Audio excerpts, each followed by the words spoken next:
If you want nightmares, you are in the right place. I couldn't sleep last night after listening. This podcast is genuinely scary. That's what people are saying about Frightful. And if you'd like a few nightmares of your own, then how about you step this way? Hi, I'm Peter Laws, and I'm an author, journalist, and the host of Frightful, the podcast that is giving folks the serious creeps. From spine-tingling tales of the paranormal and shocking true crime to disturbing cults, possessions, and the forgotten horrors of history, Frightful is the podcast that pulls you into the darkness with immersive music, sound effects, and storytelling that is designed with one thing in mind: to get under your skin. With new episodes every other Sunday, you'll have plenty to keep that heart rate high. The good news is it's available free wherever you get your podcasts.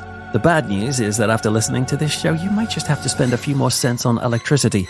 After all, you're going to be sleeping with the lights on. So search Frightful in your podcast apps, and I will see you there in the dark. You're listening to True Crime Feed.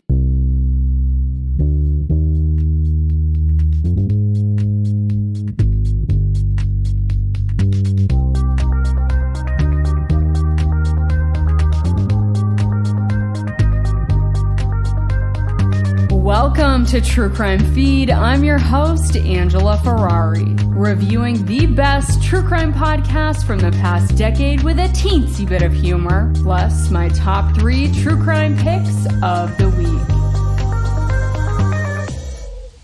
Up first on the docket, a show from the archives I predict you will really enjoy. Let's discuss the case for The Psychic from Swindled. Here's a synopsis from the show page. A self-proclaimed psychic makes a fortune by using her supernatural powers to help solve missing persons cases. Or does she?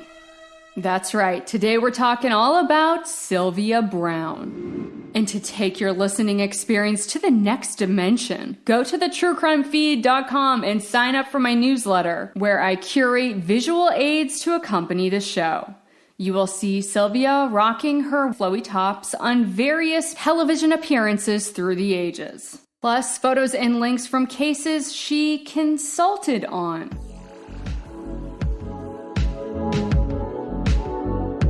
We have ourselves another iconic episode from Swindled, the podcast that explores true stories of white-collar criminals, con artists, and corporate evil. Hosted by the very mysterious person who goes by the moniker A Concerned Citizen.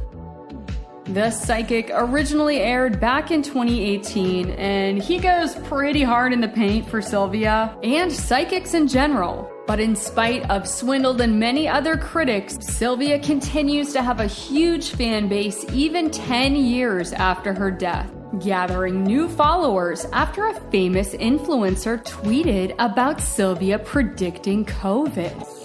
Ooh, we'll get there. I remember being reluctant to listen to this episode when it originally aired because even though I didn't know much about Sylvia Browne, I'm still kind of wicked into psychics, you guys. Wait, no, don't hang up. Please hear me out.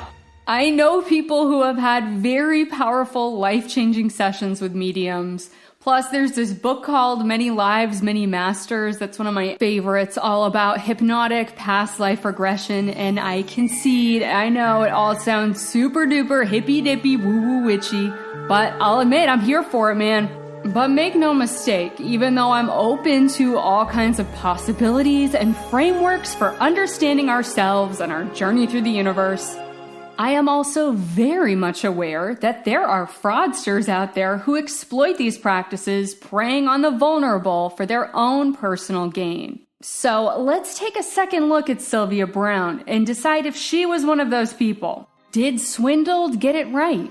Or did the concerned citizen miss out on a life-changing opportunity to do some deep, meaningful self-discovery, or me-search, if you will, through the healing powers of divine psychic therapy? Let's find out together, friends, and revisit the life and legacy of Sylvia Browne. She was born Sylvia Celeste Shoemaker in 1936 in Kansas City, Missouri. According to Sylvia, her family had a long legacy of psychic abilities that had been passed down generation to generation. Although her mother and father let their innate abilities grow fallow and instead raised Sylvia in a traditional Catholic/Christian household. This was confusing to young Sylvia because as far back as she could remember, starting at the age of 3, she was receiving visions, spiritual messages from the other side. Messages that conflicted with her parents' views.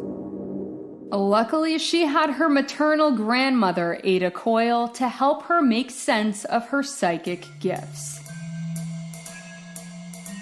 When at age 5, Sylvia accurately predicted the impending deaths of not one, but 2 of her great-grandmothers, Ada Coyle was not surprised, because Sylvia's Granny Coyle was also a psychic. A renowned clairvoyant that received messages from the other side from her spiritual guide named Athena.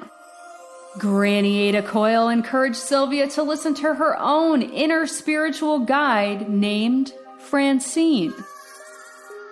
Ada also revealed to Sylvia that she descended from a long, proud lineage of psychics dating as far back as her great-great-great-grandmother from the 1700s. She also had a great-uncle who was very much into ufology. I think we all have an uncle like that. So little Sylvia takes her Granny Coyle's advice to heart and really hones her psychic skills. She predicts that she'd have a baby sister in 3 years and that her grandfather would die from a heart attack. Both predictions came true. Sylvia was on a roll. By age 23, she was married to her first husband, Gary Dufresne, working as a Catholic school teacher and dabbling with her metaphysical powers on the side. It started with small meetings, tarot readings for friends and family at her house, then to larger meetings at church and community centers, gatherings that grew to 300+ people. Sylvia also became a strong believer in the Gnostic Christian faith. Gnostic Christians believe in personal spiritual knowledge rather than following orthodox doctrine, traditions, and religious institutions. Their roots date back as far as the 1st century when they were denounced by the early fathers of Christianity for being heretics. So yeah, Gnostics have a long history of living life on the fringes of society. That's the briefest of overviews I can give you, but this is a fascinating topic to explore. So many subcultures within the counterculture with their own versions of God. The Gnostic Wikipedia page alone had my mind spinning by the time I got to the part about eons, aka spirits in the form of regions of light, aka various emanations of the superior God. I was like, yo, did I accidentally ingest liquid acid again? I knew I shouldn't be storing that vial next to my vitamin D drops. By age 37, Sylvia was a mother of 2 and a full-on professional psychic, authoring several books on the subject and creating her own nonprofit, the Nirvana Foundation for Psychic Research. And she was on husband number 2, a man named Kensel Browne. At this point, Sylvia has helped thousands of people through spiritual guidance. But then things took a turn in the 1980s. In addition to spreading the word about the Gnostic faith and the powers of psychic energy, Sylvia and Kensel were also spreading the word about an exciting new investment opportunity. You see, Kensel was the manager of a gold mining venture. Sylvia helped him sell investments, funds that would be put towards the mine's operating costs. The couple even convinced their friends, Greg and Robin Cross, to shell out $20,000 based on Sylvia's prediction that the mining project would yield them a fortune. But as it turned out, the money somehow ended up going into the bank account of the Nirvana Foundation for Psychic Research. Don't worry, Sylvia. I have silly mix-ups like that all the time. For example, I once attended the Burning Man festival dosed up on nothing more than liquid vitamin D drops. Which was kinda lame, by the way, but my skin and hair looked great. The FBI, however, were not as understanding of Sylvia's little accounting mix-up, and she and Kenzel were indicted in 1992 for grand theft and investment fraud. Sylvia received 1 year probation and 200 hours of community service for her role in the scheme. Though she claimed that Kenzel had been the mastermind behind the whole thing and she had simply been duped because she was unable to use her psychic powers on herself. Bankrupt and looking to rebuild her credibility, it was time for Sylvia to rebrand. She divorced her second husband but kept his last name, adding an E to the end of Browne. Then, Sylvia Browne 2.0 started making the rounds on daytime TV and talk shows, showing off her psychic abilities. Including Larry King Live, Jay Leno, The Morning Show with Mike and Juliet, Coast to Coast AM, The Young and the Restless, and of course, Montel Williams. Montel especially launched Sylvia's stardom into the universe. Seemingly, everyone wanted a psychic reading from Sylvia, including the FBI. They supposedly enlisted her help to investigate the 1993 World Trade Center bombing, the Chandra Levy case, and even your boy, Ted Bundy. More on this later. Between consulting with law enforcement and her media appearances, Sylvia Browne was in high demand. Her going rate was over $700 for a 30-minute reading. Combine that with book sales and her foundation, Psychic Sylvia was raking in around $3 million a year in 1990s money. That's a whole lot of amethyst crystals and Palo Santo incense, baby! Sylvia made a lot of publicly documented predictions in books, radio, and TV on a variety of topics, such as financial trends, celebrity breakups, and the end of days. Fun stuff like that. Looking back over her long career, you can interpret these predictions in many ways. Sometimes she was right, like when she said Madonna would have another kid, but with a different dude. Sometimes Sylvia's forecasts were so vague, it's hard to say if they were accurate, but she would still like to take full credit. Like when she claimed to solve the ski mask rapist case. In the 1980s, an unknown assailant was assaulting women in the Bay Area. Sylvia predicted that his last name would start with an S, and he probably worked for the city. Eventually, a sewer maintenance man named George Anthony Sanchez was arrested for the crimes. Alright, Sylvia, good guess, but let's at least admit it was a group effort, babe. I'd totally be cool if she just stayed in this lane, but then Sylvia starts consulting on missing children's cases. And more than just a few times, her very detailed and very inaccurate predictions had devastating consequences. In 1999, in Fort Worth, Texas, a 6-year-old girl named Opal Jo Jennings was living at her grandparents' house. And one day, she was playing outside in the yard with her cousin when a man pulled up in a truck and kidnapped her. Opal Jo Jennings had vanished without a trace, and police had no leads. So Opal's grandmother goes on the Montel Williams show and pleads for help from psychic Sylvia Browne. She is desperate for any information, and Sylvia confidently delivers the following message in her deep, gravelly voice. She's not dead. For some reason, she was taken and put into some kind of slavery thing, taken into Japan. The place is Kokoro. She goes on to describe a nightmare scenario where this little girl was sold into sex slavery in some faraway land. As you can imagine, this would give Opal's family no peace. They now believed their beloved granddaughter was still alive, but suffering a fate worse than death. They felt so helpless. It was a nightmare for the family. And worst of all, none of it was true. Mercifully, a few months later, Fort Worth investigators arrested a child molester named Richard Lee Franks and tied him to the kidnapping and murder of Opal Jo Jennings. Opal had been killed just hours after her abduction. Richard Lee Franks led investigators to her remains, located about 13 miles away from her grandparents' house, and not in Kokoro, Japan, which isn't even a real place, you guys. Like, WTF, Montel, I know you all didn't have Google back then, but it still wasn't impossible to fact-check a map. You could even do it on a commercial break. So it's a good thing Sylvia Browne doesn't make any more wildly inaccurate predictions to grieving and desperate families about their missing children, right? You may not be a psychic, but you know exactly where this is going.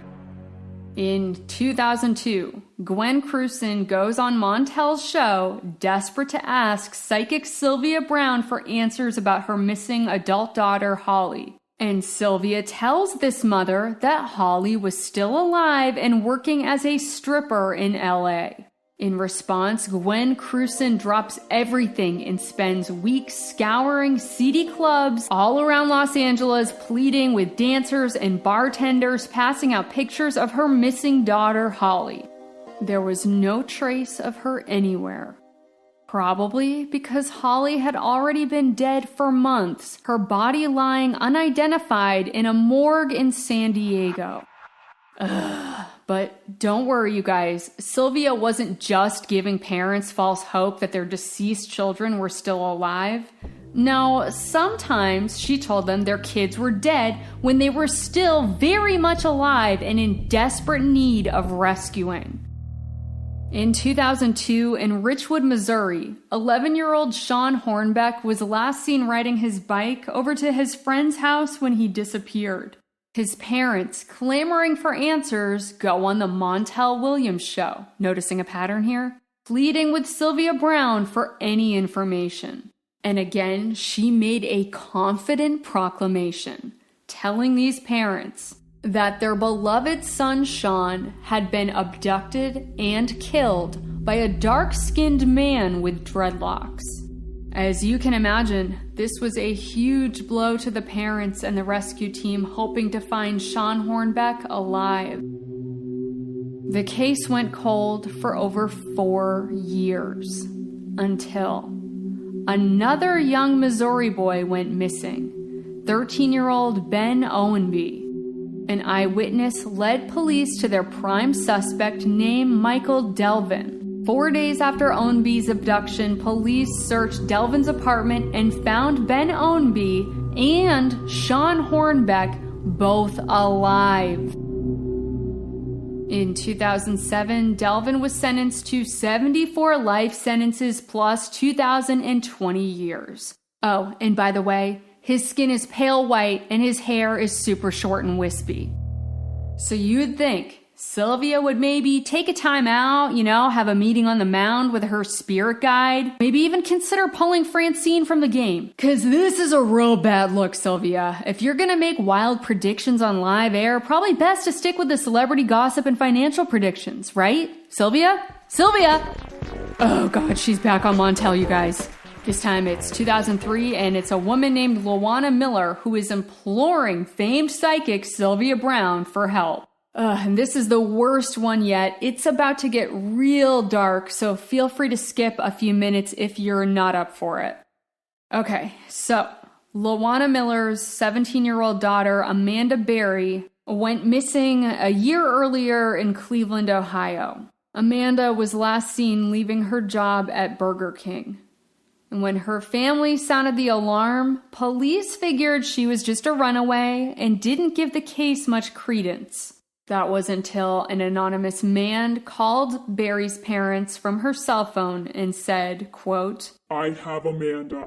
She's fine and will be coming home in a couple of days." But Amanda never came home. About a year after her disappearance, another teenage girl named Gina DeSuze also went missing from the Cleveland area. The missing girls' cases were thought to be linked, But that's all the info the FBI had for the families at that point. So Amanda Berry's distraught mother, Luana Miller, went on Oprah and Montel Williams to help get the word out about her missing daughter, in the hopes to bring her home.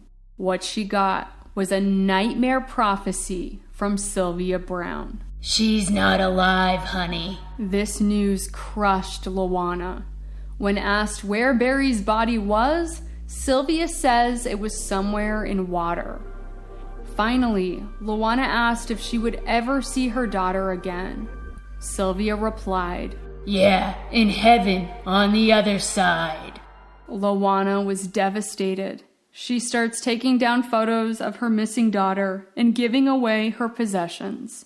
Then, in 2006, Luana Miller passed away from heart failure. Meanwhile, Amanda Berry, Gina De Jesus, and another Cleveland woman who had gone missing in 2002 named Michelle Knight were all being held captive by a man named Ariel Castro at his home in the West Side neighborhood of Tremont. Castro also happened to be a bus driver who transported preschool-aged children, by the way. And for 10 years, these three women endured unspeakable things, hell on earth at the hands of this monster. Despite calls from the neighbors about suspicious activity in the Castro home and even a house call from the cops, Amanda, Gina, and Michelle were held captive. Until one harrowing day, Amanda Berry managed to escape with her now 6-year-old daughter, a result of being raped by Ariel Castro. It was 2013, and now 4 total victims were finally free. And that's when Amanda Berry first learned about her mother's passing 6 years earlier. Later on, Amanda Berry watches that episode of Montel Williams with her late mother and Sylvia Browne telling her that there was no hope, her daughter was dead. In an interview with ABC News, Amanda Berry recalled this incident, saying, "I just broke down crying because I couldn't believe Sylvia said that. And then my mom broke down crying, so that hurt even worse." Yeah, I told you, this gets dark. There's a lot of blame to go around. I'm definitely side-eyeing Montel Williams. But man, dude, Sylvia Browne, she really knows how to put the psych in psychic. But wait, there's more. Your girl downtown Sylvia Browne wasn't just making erroneous predictions about missing children. This celebrity psychic was even spraying her false prophecies about grandmothers. Again, it's the early 2000s. And again, we're on the Montel Williams show. Only this time, a family is asking for help locating their missing grandmother named Linda McClelland. Sylvia told Linda's daughter that this beloved grandmother was still alive somewhere in Orlando and was being held captive by a man with the initials MJ.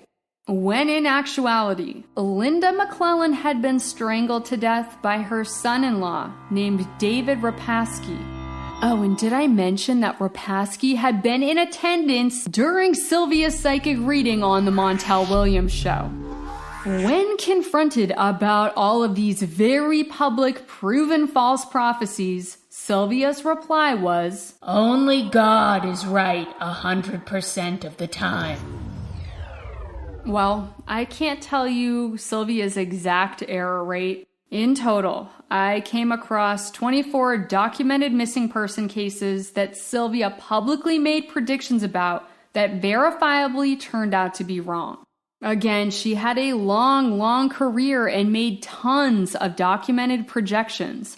Of course, she's going to be wrong about some things. But we're not talking about the weather forecast here. We're talking about grieving, desperate family members searching for answers about their missing loved ones. So at this point, here are 3 things that I trust to be more accurate than a psychic reading from Sylvia Browne. Number 3, one of those folded paper fortune teller / cootie catchers you made back in grade school. Number 2, mean girl Karen Smith harnessing the power of her breast to decipher if it is in fact raining. And number 1, my iPhone. It's the weirdest thing, you guys. I'll be chatting with a friend about I wonder if they make stiletto roller skates. And the next thing I know, when I glance at my phone, I see an ad for Saint Laurent Black Velvet Strauss Crystal Embellished Roller Heels. Wow, amazing. And not at all a creepy example of the dystopic reality we're currently all living through.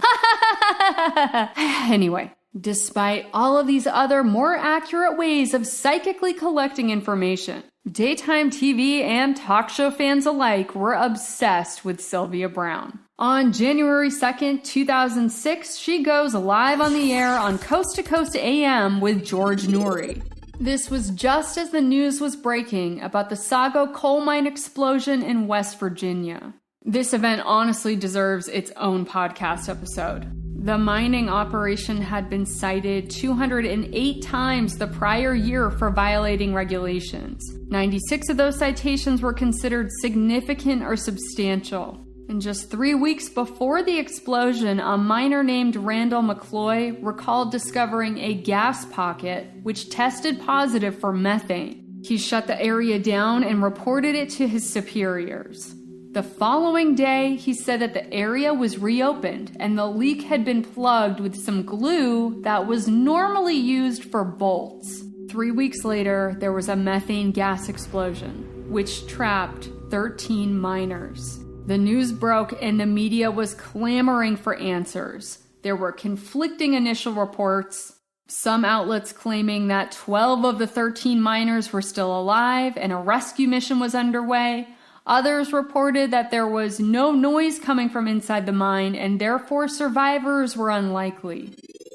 Coast to Coast George Noory asked Sylvia to decipher the conflicting reports. No, I knew they were going to be found. I hate people that say something after the fact. It's just like when I knew that the Pope was dead. They continue on with the program, Sylvia fielding questions from the audience. Then, a short while later, news broke that 12 of the 13 miners had tragically perished, and Randall McCloy was the lone survivor. Sylvia was again asked live on the air to respond to the breaking news. I don't think there's anybody alive, maybe one. How crazy for them to report that they were alive when they weren't. I just don't think they're alive. Commence awkward silence and commercial break. Yeah, you would have thought this would have been the end of her career as a psychic, right? Nope, her popularity only grew. Sylvia Browne is truly an example of all press is good press. By 2007, there was a 4-year waiting list to book a $700 call with Sylvia for psychic readings. She had several books on the New York Times bestseller list, and she was even headlining her own cruise. The author and podcaster John Ronson boarded the Sylvia Browne cruise and wrote all about it in a 2007 article for The Guardian, which I will link to in the newsletter. Criticism of Sylvia and other celebrity psychics was also growing. A computer programmer turned skeptical activist named Robert Lancaster launched the StopSylviaBrowne.com website, detailing every time Sylvia's public predictions had been proven wrong. Another skeptic/retired stage magician named James Randi went on Larry King Live and challenged Sylvia to demonstrate her abilities in a controlled scientific environment to prove she truly had psychic powers once and for all. The ex-magician even sweetened the pot by shucking out $1 million, setting aside that money in an escrow account. Sylvia's response was vague at first. She said she refused to do the demonstration because Randy didn't really set aside the money, but Randy had receipts, a notarized copy of the escrow account status showing $1 million. And he showed that he had sent the offer to Sylvia via certified mail, but she refused to sign. Later, Sylvia Browne's manager goes on Anderson Cooper 360 and tells the Coop, essentially, that Sylvia is too good for the ex-magician James Randi's dumb double dare. As for her final act, even though supposedly her powers didn't work on herself, Sylvia Browne tells Larry King that she will die at the age of 88. Sylvia Browne did pass away from a heart attack in 2013 at the age of 77. She was survived by her 2 sons and her 4th husband. Since the original Swindled episode aired back in 2018, Sylvia continues to make the news. In 2019, there was a massive expose in the New York Times all about unmasking famous psychics and their deceitful practices, including the deceased Sylvia Browne, led by a skeptic named Susan Gerbic, who referred to psychic celebrities as, quote, grief vampires. There was also an FBI FOIA request made public on the Skeptical Inquirer showing that contrary to Sylvia's claims of working with the FBI, helping to consult on those major cases, like the 93 World Trade Center bombing, the Chandra Levy case, and further murders linked to Ted Bundy, there was not a single FBI file connecting Sylvia Browne to any case. The only FBI file that ever had her name on it was for her 1992 fraud conviction. But Sylvia's image gets another rebrand and a huge swath of new followers when none other than Kim Kardashian tweeted praise of the late Sylvia's psychic powers. You see, Kim K and many others were blown away by Sylvia Browne predicting the global coronavirus pandemic in 2020. In her best-selling 2008 book, End of Days, Predictions and Prophecies about the End of the World, Sylvia Browne wrote, quote, "In around 2020, a severe pneumonia-like illness will spread through the globe, attacking the lungs and bronchial tubes, resisting all known treatments." Sylvia Browne's book sales surged, cracking the top 10 once again.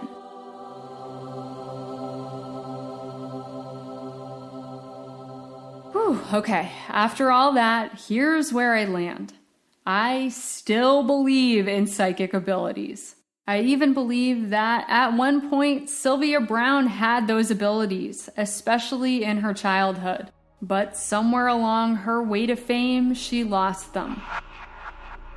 If these powers are divine gifts meant to help people on their spiritual quests, and if Sylvia Browne stopped caring about helping others and instead started focusing on personal wealth, maybe her spiritual guide, Francine, peaced out after her 8th appearance on the Montel Williams show.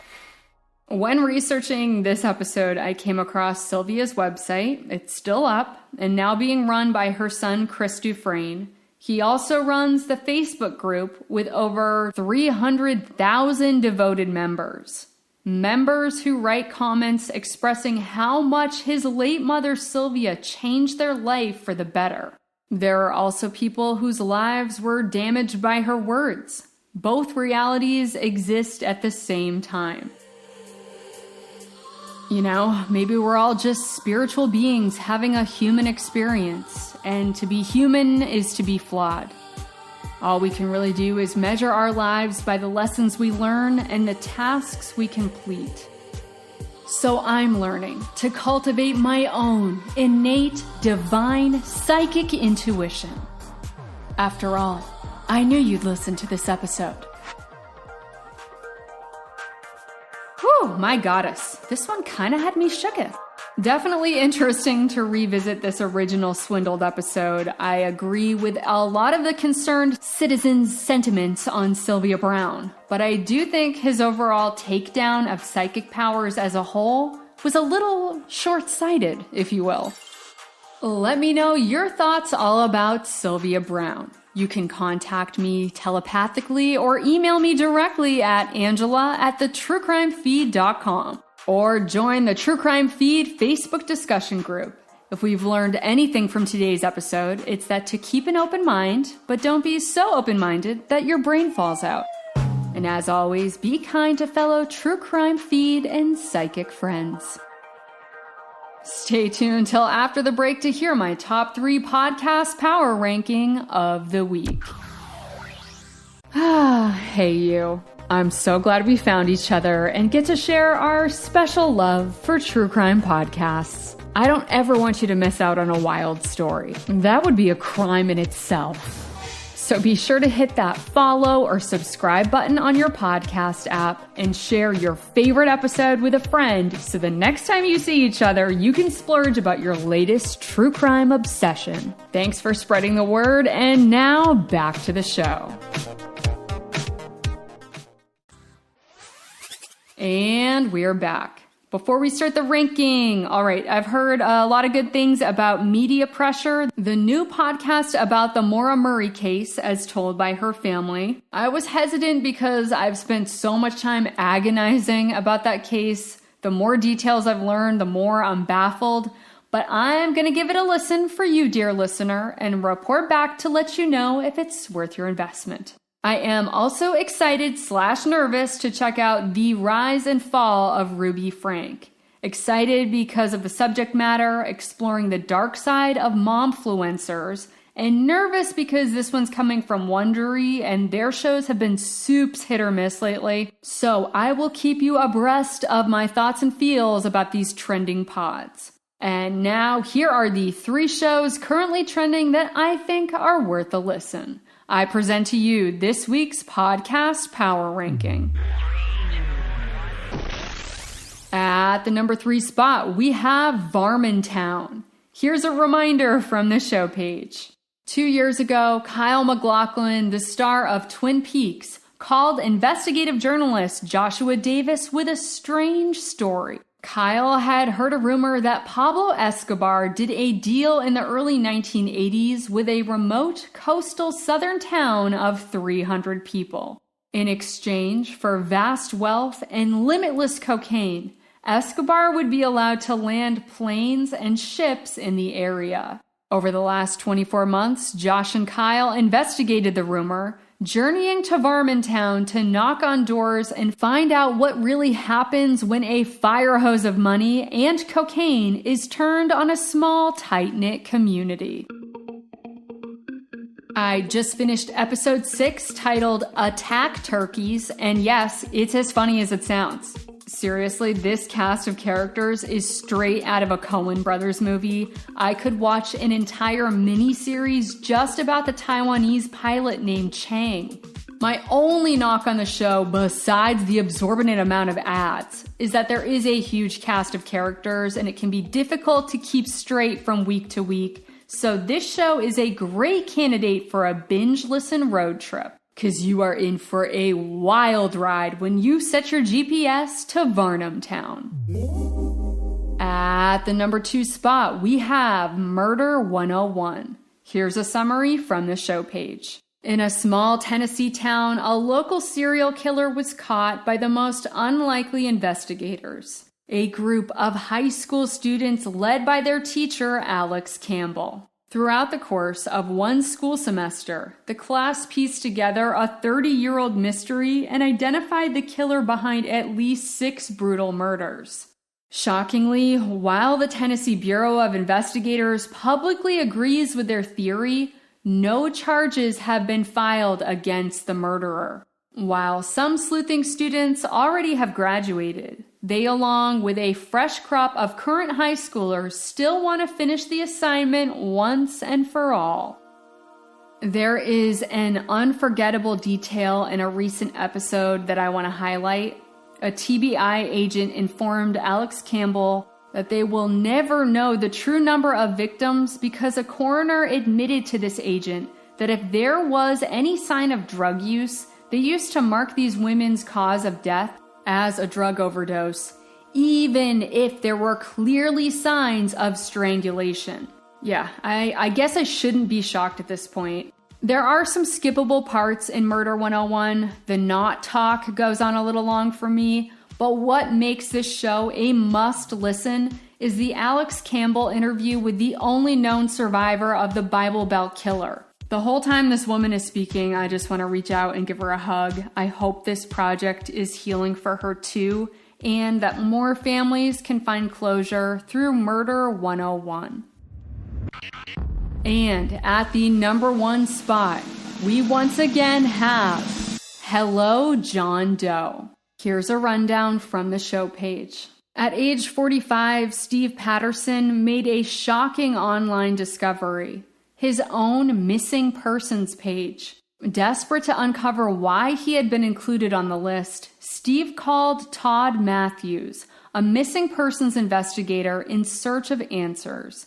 Together, Todd and Steve discover a sordid family past that includes long-lost relatives, kidnappings, and murders. Hello, John Doe is a winding, poignant tale that explores what it means to be lost and found. I was worried that I overhyped this show based on my enjoyment of the first 2 episodes, but it just keeps getting better. I could listen to Todd Matthews narrate the phone book, although actually that phrase is kind of outdated. How about this? I could listen to Todd Matthews read Apple's entire terms and conditions agreement. He's that good of a narrator. We have the honor of having Todd at the helm of an astounding investigation, decades in the making. Do not miss the achievement of Hello, John Doe. Now for my miss of the week. We have The Raven. Here's a synopsis from the show page. On January 31st, 2000, just hours after Super Bowl 34, Baltimore Ravens star linebacker Ray Lewis and a group of friends got in an altercation outside of a club in Atlanta's affluent Buckhead neighborhood. Within seconds, 2 men were dead in the street. Lewis and 2 friends were charged with murder. A media frenzy ensued, but in the end, all 3 defendants walked free. Less than a year after the killings, Lewis became a Super Bowl champion, and he's made millions on and off the field since 2000, always professing his innocence. But the victims' families still believe there's more to the story. This one's such a bummer because I loved the beginning and I was such a huge fan of the podcast host, Tim Livingston, after his show, The Whistleblower. But The Raven ended up being a huge flop. It seemed to just drudge up a lot of pain for everyone involved just to end up in the same exact spot they started. I mean, yeah, parts of the investigation were interesting, but the lack of resolution really sucked the air out of the football. Tim Livingston, I wish you well on your next venture. Please choose a sports crime topic with a better closer, because for now, I'm cutting the Raven from the roster and sending it down my podcast queue trapdoor. Find out next week if Hello, John Doe will continue to dominate the number 1 spot as the series continues, or if a new show will make a dramatic upset and take its place. Let me know what trending shows are in your top 3 and what show fell through your podcast queue trapdoor. I'll meet you back here next week to dust off another superb true crime show from the archive for your next feeding fix.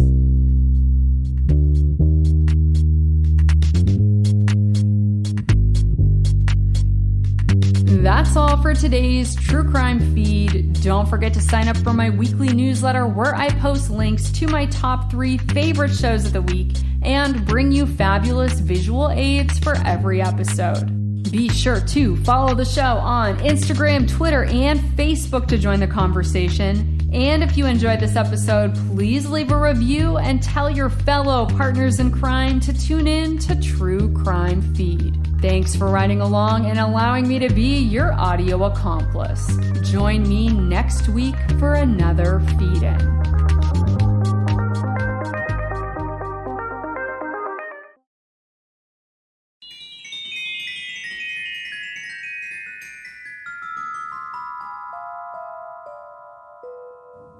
Magic mirror on the wall, who are the most rotten ones of all?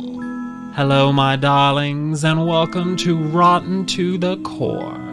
Here, we will scry into the past and discover some rotten apples throughout our history. Have no fear, my pretties, for we shall learn a lesson, not only about their horrendous deeds, but also about our own power. Let's step out of the shadow of the past and help pull it towards the light. I am your host, Josh Waters, and I'll be the queen guiding you on our journey. Now, come along, dears. We have lessons to learn. History is waiting.